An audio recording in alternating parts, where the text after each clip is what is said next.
You just heard the interview with the President's Deputy National Security Advisor, Tony Blinken, defending the historic nuclear deal with Iran. Let's get some reaction now from the chairman of the House Intelligence Committee, Republican Congressman Mike Rogers of Michigan. Mr. Chairman, thanks very much for coming in. Well, thanks for having me. All right, so you're supposed to know all the top secrets going on. You're the chairman of the Intelligence Committee. Did you know that for months and months and months, the U.S. was engaged in secret talks with the Iranians in Oman? There was no formal notification, certainly that I received, and my understanding is that neither did the Senate, which is concerning. Why wouldn't they share that kind? They share a lot of the most sensitive secrets and classified information with the chairman of the House Intelligence Committee, the ranking member as well as the Senate Intelligence Committee. We have full access to every classified program, every covert action program, as we should in our role for oversight. It was concerning that they didn't believe it was important enough to do this, and that just raises questions about what did they prearrange prior to the P5+1. I mean, this is why you don't want to do this. It raises unnecessary suspicions about what was agreed to prior to the P5+1. Now, you don't like this deal, even though you just heard Tony Blinken say the initial easing of sanctions is very modest, and they could be reinstated at any time. That, to me, is a little bit naive about how much time and effort it takes to build sanctions to the point where we have them. A couple of concerns. One, I think their facts are wrong, and I hope they didn't make their deal. What facts are wrong? When they say it's only going to be $4.5 billion, that is just inconsistent. Well, in their paper, their document, they suggested maybe $6 or $7 billion. Well, by the time it's done, experts believe it'll be about $20 billion, number one. And number two, it opens up gold and precious metals. So what does that, I mean, when you say $20 billion for over 6 months, is that what you're saying? Right. But when you say gold and precious metals, why is that a big deal? The reason this is a big deal is because this is the way they can barter for other things. And they've done this with other nations before. They've been trying to get around sanctions using the barter system. And they've done it with other ways, having more money on one side and trading in different accounts. They've tried all different ways to get around it.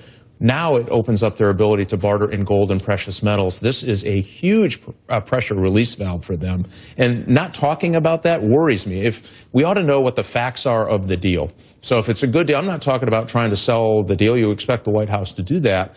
But we ought to argue about the facts of the deal and what it means and what we didn't get. So we relieved pressure, which they needed desperately, and we got really nothing. Every part of their weapons program gets the same attack. Won't the international community have greater inspection opportunities? Won't they stop enriching certain amounts of uranium? Won't they deal with their centrifuges? Aren't there some major concessions the Iranians have made? No, I don't think so. What they've said is we're going to suspend for 6 months where we're at. They didn't have to dismantle any of their centrifuges. Remember, they weren't supposed to have any of this. So they went from 6 UN resolutions saying you can't do this to, well, I guess you can do it now. And by the way, we're going to freeze where you're at, and we're going to approve enrichment going forward at whatever percentage they do, which is exactly why you had the Secretary of State come out at a press conference and say, no, we really didn't say anything about enrichment. And the Iranian foreign minister saying this allows us to enrich uranium. Finally, the world has recognized it. But it's got to be under 5%, which is presumably not enough to build a nuclear bomb. Here's the problem with that. So a program has 3 different components: missiles, weaponization, enrichment. So we know that they have gotten to the 20% enrichment. Basically, the tenets of the deal recognizes and they admit they've got to 20% enrichment. That's the hardest enrichment number to hit. Once you hit 20, very easy to get to 90. But 0 to 20, very difficult.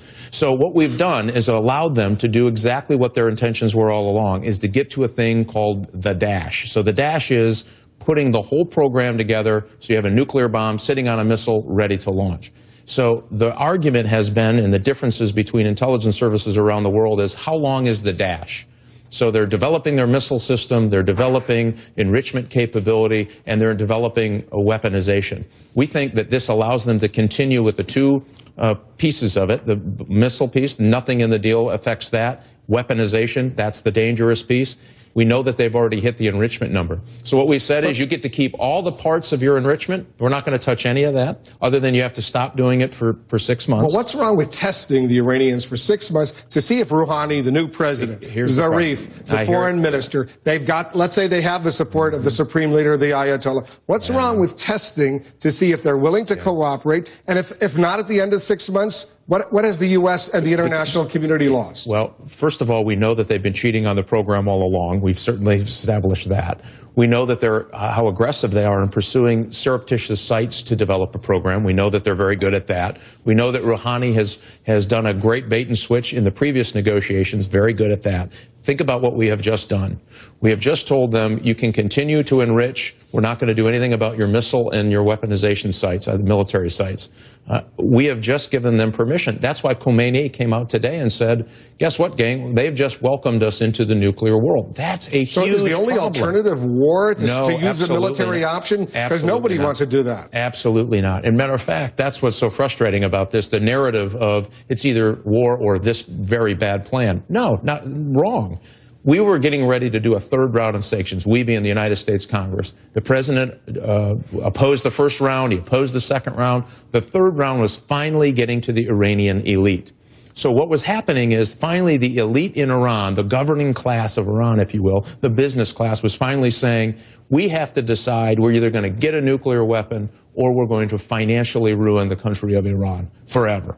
Well, what they've done is they relieved the pressure on that. You gave them everything that they wanted. That's why the Arab League thinks this is a bad deal. Israel thinks it's a bad deal. A bipartisan group in Congress thinks this is a bad deal, which is apparently why they had secret meetings to talk about it, because most of the people who are concerned about it, including the neighbors of Iran who are most concerned, now don't think it's a good deal. And here's the worst part of this. You may have increased the likelihood of military conflict, and you've increased the likelihood of a nuclear proliferation in the Middle East. All of those are bad outcomes. I hope we reconsider in the next few months. I hope none of that happens, and I'm sure our viewers do as well.